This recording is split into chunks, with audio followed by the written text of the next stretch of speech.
good afternoon. I'm Brian Reagan, and this is Tyler Kelly. We welcome you to our midday meditation, and we are in Isaiah chapter 4.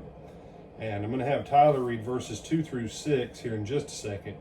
Verse 1 actually kind of goes more with the end of chapter 3. And it says, "In that day 7 women shall take hold of one man, saying, We will eat our own food, wear our own apparel, only let us be called by your name to take away our reproach."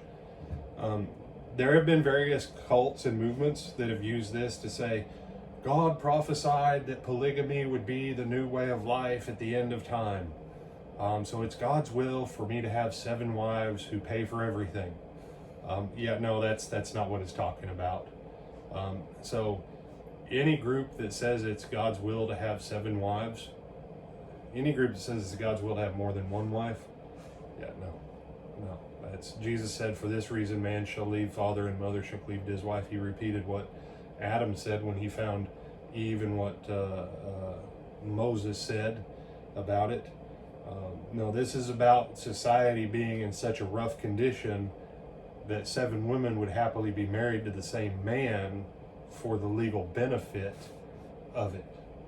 And in that day and time, that would have been more applicable than ours. So go on ahead, read 2 through 6, Tyler. And in that day the branch of the Lord shall be beautiful and glorious, and the fruit of the earth shall be excellent and appealing for those of Israel who have escaped. And it shall come to pass that he who is left in Zion and remains in Jerusalem will be called holy, everyone who is recorded among the living in Jerusalem. When the Lord has washed away the filth of the daughters of Zion, and purged the blood of Jerusalem from her midst, by the spirit of judgment and by the spirit of burning, then the Lord will create above every dwelling place of Mount Zion, and above her assemblies, a cloud and smoke by day, and the shining of a flaming fire by night. For over all the glory there will be a covering, and there will be a tabernacle for shade in the daytime from the heat, for a place of refuge, and for a shelter from storm and rain. All right. And this is, very clearly, this is talking about the Messiah.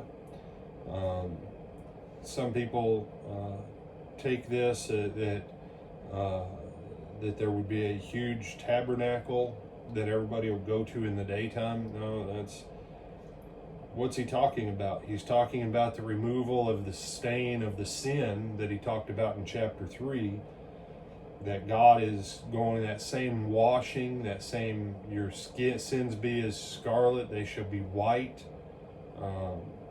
That back in chapter 1 they introduced that God is going to remove the iniquity of his people, and then God will be their covering, God will be their blessing. Because as Isaiah writes, Tyler, what building is in Jerusalem built by Solomon? The temple. Yet here he says, in that day, there's going to be the tabernacle. The tabernacle, symbolic of God's dwelling with his people. That tabernacle, we're going to see in John 1:14, that Jesus tabernacled in the flesh. That Jesus is ultimately that tabernacle that provides our shelter. You have some other thoughts on this one, my brother? I also like the reference back to Exodus, with the Lord being over them as the cloud of smoke by day and the shining flame of fire by night. And once again, it was the Lord dwelling among them, not in the case of dwelling, but leading them towards what he had promised them.